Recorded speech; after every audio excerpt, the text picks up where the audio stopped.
Statement ಕೊಟ್ಟಿದ್ದಾರೆ. ಯತ್ನಾಳ್ ಅವರೇನೋ ಹೇಳ್ತಾರೆ, ಅದೇನೋ 13 ಕಿಲೋಮೀಟರ್ ದೂರದಲ್ಲಿ ಒಂದು ಮೀಟಿಂಗ್ ಆಗುತ್ತಂತೆ, 28.5 ಕಿಲೋಮೀಟರ್ ದೂರದಲ್ಲಿ ಒಂದು ಮೀಟಿಂಗ್ ಆಗುತ್ತಂತೆ. ಯತ್ನಾಳ್ ಸಾಹೇಬ್ರು ಇನ್ನೊಂದು ಮರ್ತೋದ್ರು, ಸರ್ ವಿಧಾನಸೌಧದಿಂದ 7 ಕಿಲೋಮೀಟರ್ಸ್ ದೂರದಲ್ಲಿ ನಿಮಾನ್ಸ್ ಇದೆ, ಅಲ್ಲಿ ನಿಮಗೆ ಮೀಟಿಂಗ್ ಆಗಬೇಕು. ನಿಮಾನ್ಸ್ 7 ಕಿಲೋಮೀಟರ್ ದೂರದಲ್ಲಿದೆ ಸರ್. ಯತ್ನಾಳ್ ಅವ್ರು ಒಪ್ಕೊಂಡ್ರೆ ನಾನು ಬೆಂಗಳೂರು ಟ್ರಾಫಿಕ್ ಅವ್ರನ್ನ ಮಾತಾಡಿ ಅವರಿಗೆ 0 ಟ್ರಾಫಿಕ್ ಮಾಡಿಸ್ತೀನಿ. ನನಗೇನು ಭಯ ಅಂದರೆ, ಆ ನಿಮಾನ್ಸಲ್ಲಿ ಡಾಕ್ಟರ್ ವಿಜಯೇಂದ್ರ ಅಂತ ಒಬ್ರು ಇದ್ದಾರೆ. ಅಪ್ಪಿತಪ್ಪಿ ಯತ್ನಾಳ್ ಸಾಹೇಬ್ರಿಗೆ ಆ ವಿಜಯೇಂದ್ರ ಅನ್ನೋ ಡಾಕ್ಟ್ರ್ ಏನಾದರೂ ಟ್ರೀಟ್ ಮಾಡೋಕ್ಕೆ ಬಂದರೆ ಇವ್ರು ಅಲ್ಲೂ ಹಿಂದೆ ಮುಂದೆ ನೋಡಿದ್ರೆ ಬೈದು ಬಿಡ್ತಾರೇನೋ. ವಿಜಯೇಂದ್ರ ಅವರೇ ನೆನ್ನೆ ಹೇಳಿದ್ದಾರೆ ಯತ್ನಾಳ್ ಅವ್ರಿಗೆ, ₹1 ಮಾನನಷ್ಟ ಮೊಕದ್ದಮೆ ಹಾಕ್ತೀನಿ ಅಂತ. ಯತ್ನಾಳ್ ಸಾಹೇಬ್ರೆ, ನಿಮ್ಮ ಕೆಪಾಸಿಟಿ ₹1 ಅಂತ ನಿಮ್ಮ ಪಕ್ಷದ ರಾಜ್ಯಾಧ್ಯಕ್ಷರೇ ಹೇಳಿದ್ದಾರೆ.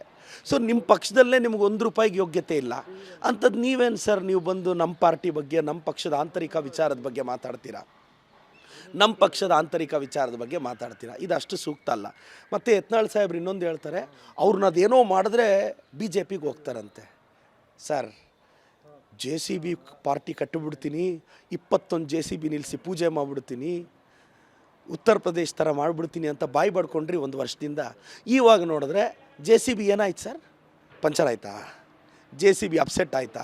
ಇಲ್ಲ JCB ಪಾರ್ಟಿ ಕಟ್ಟಿದ್ರೆ ಅಲ್ಲ ಸರ್ ಅಂತ ಯಡಿಯೂರಪ್ಪ ಸಾಹೇಬರು ಮ್ಯಾನ್ ಪವರು, ಮಸಲ್ ಪವರು, ಜಾತಿ ಬಲ ಎಲ್ಲ ಇದ್ದರೂ ಅವ್ರ ಕೈಯಲ್ಲೇ ಏನೂ ಆಗಲಿಲ್ಲ. ನೀವು ಪಾರ್ಟಿ ಕಟ್ತೀರಾ ಸರ್? ನೀವು JCB ಪಾರ್ಟಿ ಕಟ್ಟಿದ್ರೆ ನೀವು ಗೆಲ್ಲಲ್ಲ. ಯತ್ನಾಳ್ ಅವ್ರಿಗೆ ನಿಮಗೆ ತಾಕತ್ತಿದ್ರೆ, ಯೋಗ್ಯತೆ ಇದ್ದರೆ, ಕೆಪಾಸಿಟಿ ಇದ್ದರೆ JCB ಪಾರ್ಟಿ ಕಟ್ಟಿ ನಿಮ್ಮ ತಾಕತ್ತೇನು ಅಂತ ಕರ್ನಾಟಕಕ್ಕೆ ತೋರಿಸಿ. ಸರ್ ನಿಮ್ಮ ಪಾರ್ಟಿಯಲ್ಲಿ ನೀವೇ ಗೆಲ್ಲಲ್ಲ, ಇವಾಗ ಗೆಲ್ಲಕ್ಕಾಗಲ್ಲ ಅಂತ ರಿಪೋರ್ಟ್ ಬಂದಂಗಿದೆ. ಈಗ BJPಗೆ ಸೇರ್ತಾರಂತೆ. BJP ಅವರಿಗೆ ನೀವು ವಿರೋಧ ಪಕ್ಷದವರಿಗೆ ವಿರೋಧ ಪಕ್ಷದ ನಾಯಕರು ಸರ್.